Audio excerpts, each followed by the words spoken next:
If Joe Biden is going to be more and more difficult because Trump's vote is going to be there. And I'm not as convinced. And you didn't mention Latinos, which I think is going to be the critical voting group in 2024. They've moved away from the president. They've moved towards Donald Trump. That's where the battleground is going to happen. And in every state that matters, the Latino vote can be the difference in winning and losing. Rick, let me ask you about that, because there is this question. The reason we're having this conversation is the degree to which Donald Trump, and not Nikki Haley, and not Ron DeSantis, and not anybody else who ran against him, has an influence on his followers that is not diminished by the crazy things he says, by the dictatorial things he says, by the fact that he's charged for stuff. And his supporters don't want to hear it from the three of us or anybody else, that they should be making other choices. Joe Biden, as a normal, efficient, effective president, is not eliciting that response in the groups that Frank and I are talking about, among some Latinos, among some African Americans, among some progressives. What's the solution to that? How do you make people who don't like what Donald Trump is doing, what Joe Biden is doing on some issues, understand that this is a binary fight come November? I do think among progressives and younger voters right now, they're making one of those best being the enemy of the good arguments into a political liability for the president. And I do think that will start to clarify as we move closer to the election, and their objections to Joe Biden will seem more like a political luxury as Trump solidifies his base in the party and as Trump solidifies his position vis-a-vis Biden. I do think there are some things that will help a little bit, or maybe a lot, with African Americans and with Latino voters as we go forward. There is a lag, generally speaking, in the economy, as my colleague Joe Trippi always talks about. It takes 3 to 7 months for the economy, good news in the economy, to sort of percolate up. I also think that, Steve Bannon has heavily inflected Trump's belief system of, I have no enemies to my right. And so there are a lot of people that will be feeling very confident about bringing back that sort of white replacement theory, that alt-right message that surround Trump. And even if he's not the only one doing it, even though he does the vermin talk and things like that, I think you're going to see a very cautionary feel around some of those groups as we go forward into the real heart of the fight. As somebody who talks to these people who will continue to be committed to Donald Trump, what's the message to them? I'm not talking about people like those who are rally goers, like those who are avid Donald Trump supporters who are not going to have their mind changed. I think most people, conservatives and liberals, have said that's a fool's game. But there are a lot of other people. There's more than enough people for Donald Trump to win this election, for Joe Biden to win this election, who are not diehard Donald Trump supporters. What's the message to the rest of them who don't love Joe Biden but need to understand the actual threat of Donald Trump? And not just Donald Trump, by the way. As you know, it's a movement that Donald Trump just happens to be at the head of. There are three attributes that matter most. Number one... Let me start with you on that, Rick. Look, we talked to a group of modeled voters, 7 to 11% of the population inside the Republican voting pool. They are either anti-Trump or soft Trump, or can be persuaded to at least not pull the ticket for either direction. Those people tend to be more suburban, more affluent, more educated. They tend to have children, and they don't like the chaos of Trump. They don't like the vulgarity of Trump. They don't like the conspiracy theories. They don't like the violence. They don't like the evangelical aura around Trump now, where he's been made into kind of a god by the MAGA hardcore base. And those people are also driven by Dobbs to a very great degree, because there's always been a sort of undercurrent, especially among female Republicans, that is not as rigidly pro-life as the Dobbs decision and all the things they've seen from Republican state legislatures since then.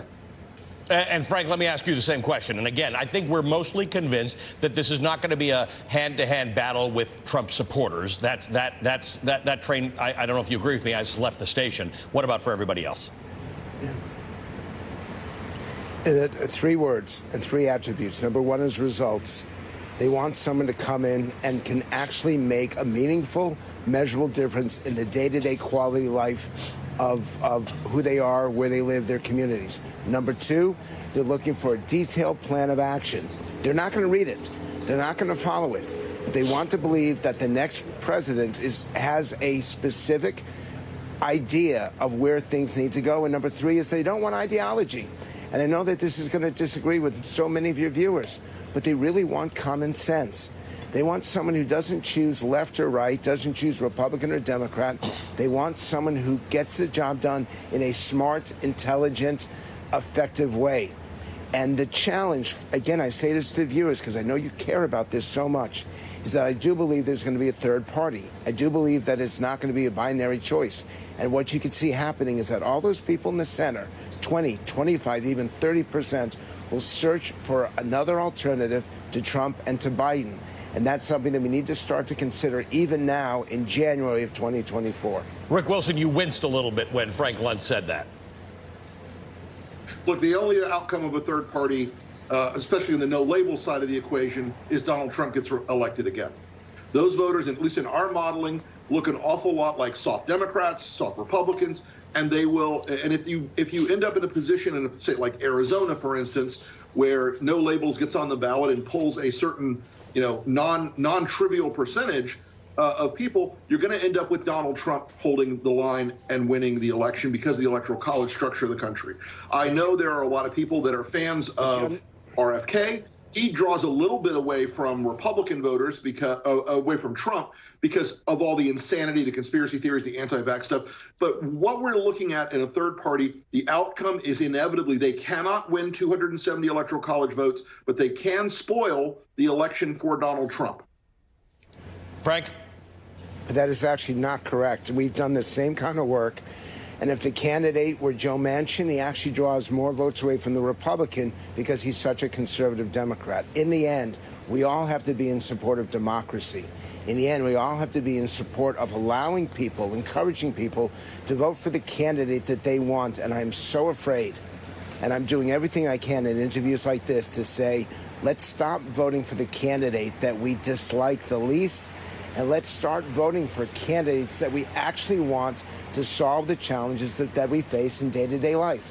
Let's be positive, not negative. Let's not tear each other apart, please, because I do believe that 2024, our democracy, I agree with Joe Biden on this, our democracy is at stake, but it's going to get worse if we continue to polarize and vote for negativity. Rick, you and the Lincoln Project have thought about that, the Joe Manchin no-labels third-party run. Your take?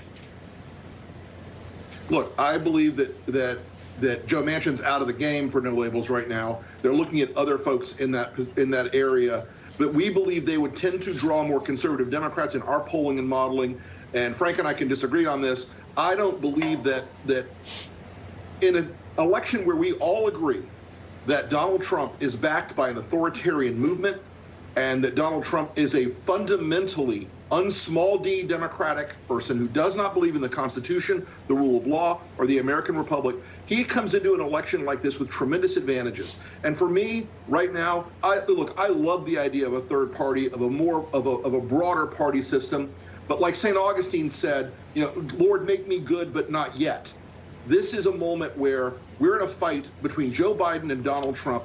Everything else is a distraction, and everything else puts this country at risk if we believe the luxury good of imagining that a third party could win 270 electoral college votes, which has never happened, and it will not happen in our lifetimes, given the two-party system.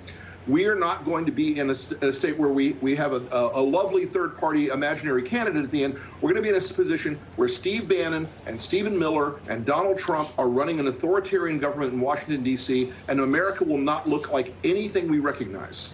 Guys, I love the disagreement. I respect you both about it. I can see Frank still nodding, but you know what? You both are friends of the show, so you're welcome here all the time. And I have to give it to Rick on one thing, a good St. Augustine reference on Sunday morning, so I appreciate that. Frank, stay warm, and I think I'm going to see you in person in a few weeks right here in New York. So I appreciate you both. Thank you. Frank Luntz is a Republican pollster and strategist and the author of Words That Work. Rick Wilson is a former GOP strategist, co-founder of the Lincoln Project, and author of Running Against the Devil.